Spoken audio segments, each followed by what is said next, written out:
your papers right now! Excuse me.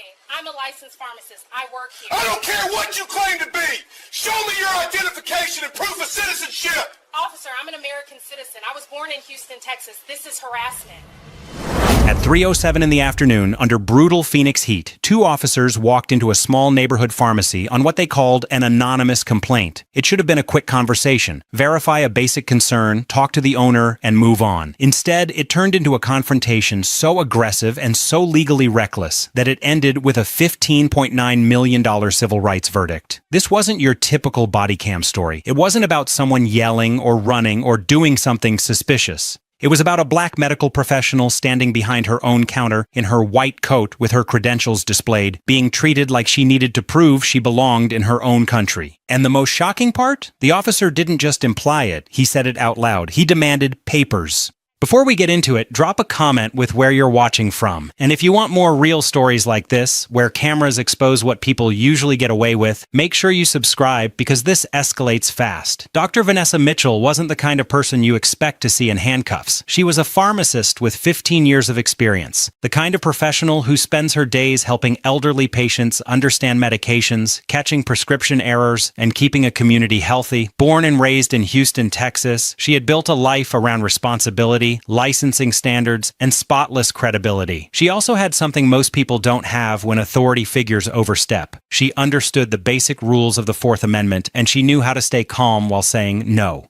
That day, she was doing exactly what she always did, processing a prescription and explaining dosage instructions to an older customer at the counter. The store was quiet, air-conditioned, orderly. Customers were browsing aisles. Two people were waiting at pickup.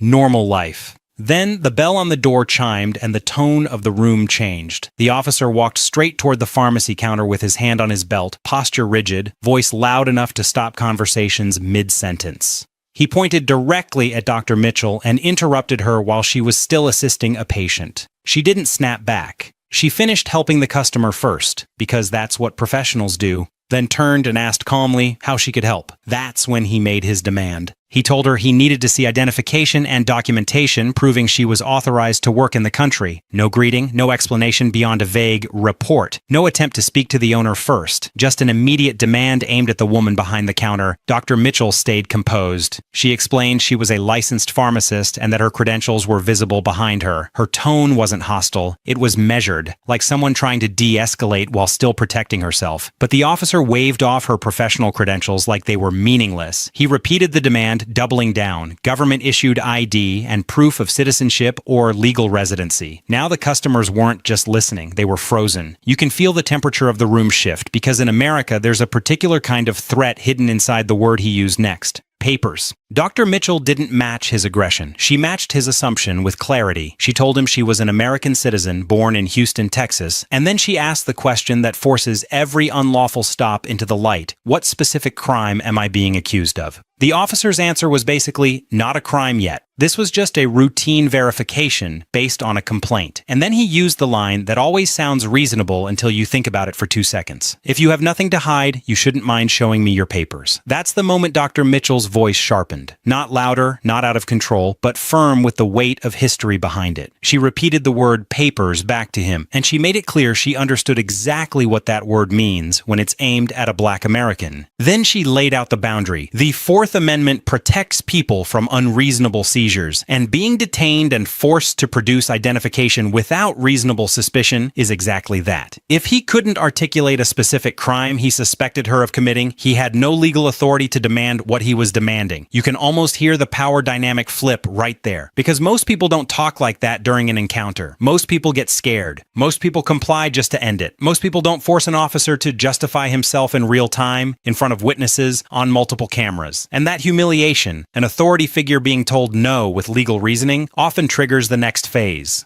The officer shifted from demanding to threatening. He told her he was trying to be reasonable and that she could cooperate or they could do it the hard way. Dr. Mitchell called it what it was, racial profiling. She told him he walked into her workplace and demanded papers without probable cause, without reasonable suspicion, and without any legitimate legal justification, based on an anonymous complaint and the color of her skin. Now the cameras mattered. The pharmacy had its own security system. Dr. Mitchell pointed out that the entire interaction was being documented. Her workplace audio audio, her workplace video, plus the officer's body cams. That should have been the moment the officer paused and reconsidered. Instead, he escalated again. He issued what he called a final warning: show ID and proof of citizenship or be detained. Dr. Mitchell asked again, detained for what? What crime? What reasonable suspicion? She told him plainly that you can't detain someone without reasonable suspicion, and she even threw a sharp jab that hit the officer's ego. Did they skip that day at the academy?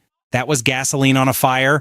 The officer snapped back with a common claim: you're obstructing an investigation. Dr. Mitchell shot it down immediately. An anonymous complaint with no specifics doesn't create reasonable suspicion or probable cause. It doesn't magically turn a hunch into a lawful detention. And she reminded him, refusing an unlawful demand is not obstruction. At this point, the officer made a move that turned the entire situation from questionable to explosive. He approached the gate leading behind the pharmacy counter, into a restricted area where medications and controlled substances are handled. Dr. Mitchell stepped to block the gate. She told him it was a restricted area, that only licensed pharmacy personnel were allowed back there, and that he had no warrant, no exigent circumstances, and no consent. She told him he was violating multiple laws and needed to stop. She asked for a supervisor, someone who actually understood constitutional limits. The officer responded with handcuffs. He declared she was under arrest. And Dr. Mitchell said the line that exposes the entire arrest for what it is. For what?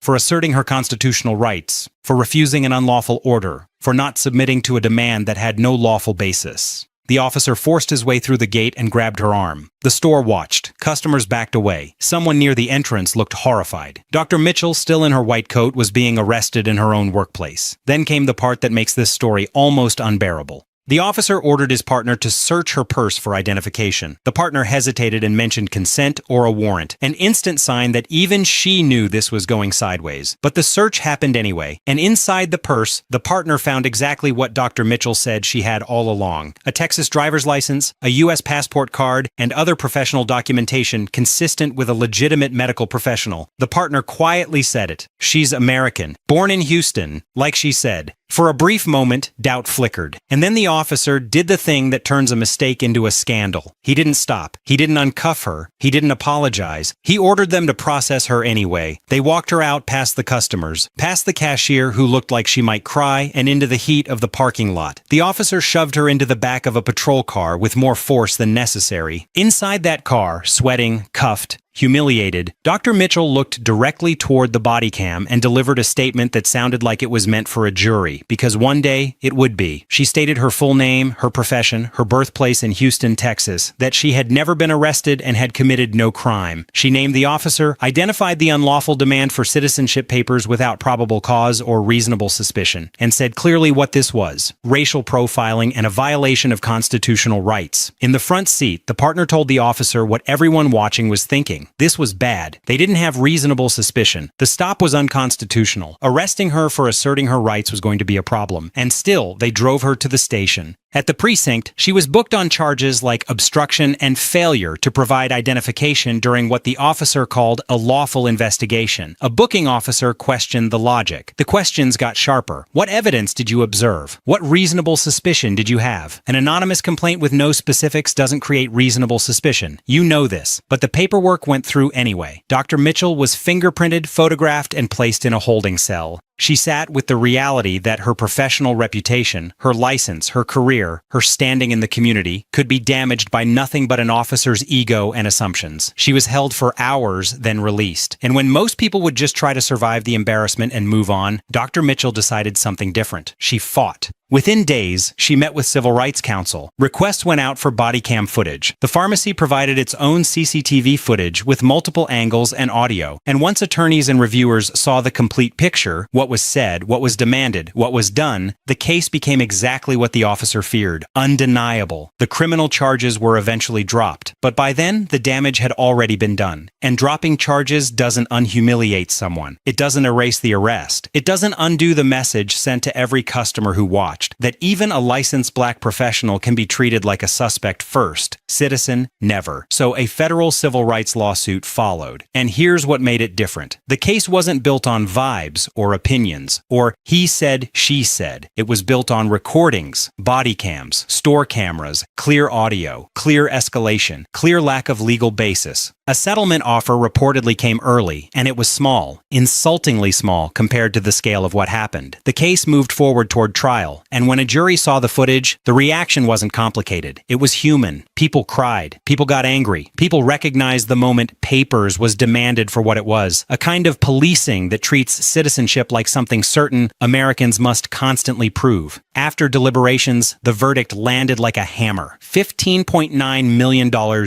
Millions for emotional distress, reputational harm, and the violation of constitutional rights. And millions more designed to punish and deter, a message that some conduct is so reckless, so willfully wrong, that it has to hurt financially for the system to learn. The officer's career ended. Consequences followed for others involved. And the city faced the kind of public accountability it tries to avoid. The kind that happens when cameras are rolling, witnesses are present, and a target refuses to shrink. After the verdict, the story didn't just become one officer did a bad thing. It became a case study about reasonable suspicion, unlawful detention, retaliation for asserting rights, and the way bias can hide inside routine procedure until someone forces it into the open. It also sparked a broader conversation about something simple but powerful: security cameras in workplaces. Because if the only record had been an officer's report, this might have been rewritten into a story that made the arrest sound justified. But multiple angles don't have opinions. They just show what happened. So what's the bigger lesson? It's that rights don't exist on paper alone. They exist only when people can use them. And the uncomfortable truth is that some authority figures rely on fear and ignorance, on people being too intimidated to question unlawful demands. But when someone like Dr. Mitchell shows up, calm, informed, firm, the entire strategy collapses. The badge doesn't automatically win. The uniform doesn't automatically command obedience. Knowledge changes the outcome. Now, some people will say the safest move is always to comply first and fight later. And yes, there are real risks in any police encounter, especially when you challenge authority. That's not naive. That's reality. But here's the problem with that argument. If just comply becomes the default response to unlawful demands, then unlawful demands become normal. And if demanding papers without cause becomes normal, then the Fourth Amendment becomes something you only have if the officer decides you deserve it. That's why this story matters. Because it's not just about one pharmacist and one officer. It's about every person who's ever been treated like they don't belong. It's about every professional who's ever watched credentials become meaningless in the face of bias. It's about whether constitutional protections apply equally, or whether some people have to prove again and again that they're allowed to exist. So here's my question to you. If you were in her situation, at work, in front of customers, and an officer demanded papers, would you have handled it the same way? Drop your answer in the comments.